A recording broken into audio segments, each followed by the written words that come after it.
මේ තියෙන්නේ 2024 වර්ෂයේ ශිෂ්‍යත්ව විභාගයේ පළවෙනි ප්‍රශ්න පත්‍රයේ තිබුණු ගැටලුවක්. අපි එහෙනම් බලමු ගැටලුව. ශිෂ්‍යයෙකු ළඟ රුපියල් 10 කාසියක්, රුපියල් 5 කාසියක් සහ රුපියල් 2 කාසියක් පමණක් තිබේ. මෙම කාසි වලින් එකක් හෝ කිහිපයක් හෝ සියල්ලම හෝ යොදාගෙන එම ශිෂ්‍යයාට එකිනෙකට වෙනස් මුදල් ප්‍රමාණ කීයක් ඉදිරිපත් කළ හැකිද කියලයි අපෙන් අහන්නේ. මේ ශිෂ්‍යයා ළඟ තියෙනවා කියන පුතේ කාසි 3ක්. රුපියල් 10 කාසියකුයි, රුපියල් 5 කාසියකුයි, රුපියල් 2 කාසියකුයි.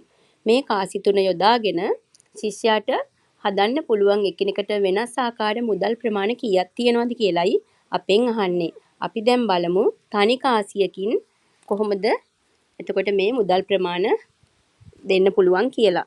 රුපියල් 10 කාසියෙන් තනි කාසියෙන් දෙද්දී අපිට පුළුවන් රුපියල් 10 කාසියෙන් දෙන්න පුළුවන්, රුපියල් 5 කාසියෙන් දෙන්න පුළුවන්, ආයෙ රුපියල් 2 කාසිය දෙන්න පුළුවන්. එතකොට මෙතන වෙනස් ආකාර 3ක් එනවා. අපි බලමු එහෙනම් කාසි දෙකකින් දෙනවා නම් කොයි විදිහටද කියලා.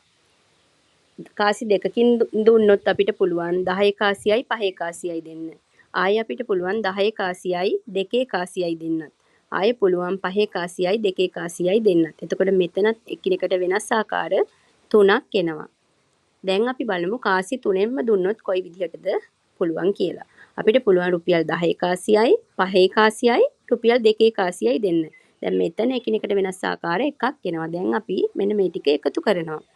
එක කාසියකින් අපිට වෙනස් ආකාර 3ක් ආවා. කාසි දෙකෙන් 3යි, කාසි 3ෙන්ම 1යි. දැන් අපි මේ ටික එකතු කරමු. 3යි 3යි 6යි 6යි 1යි 7යි. එහෙනම් එකිනෙකට වෙනස් මුදල් ප්‍රමාණ ගණන 7යි.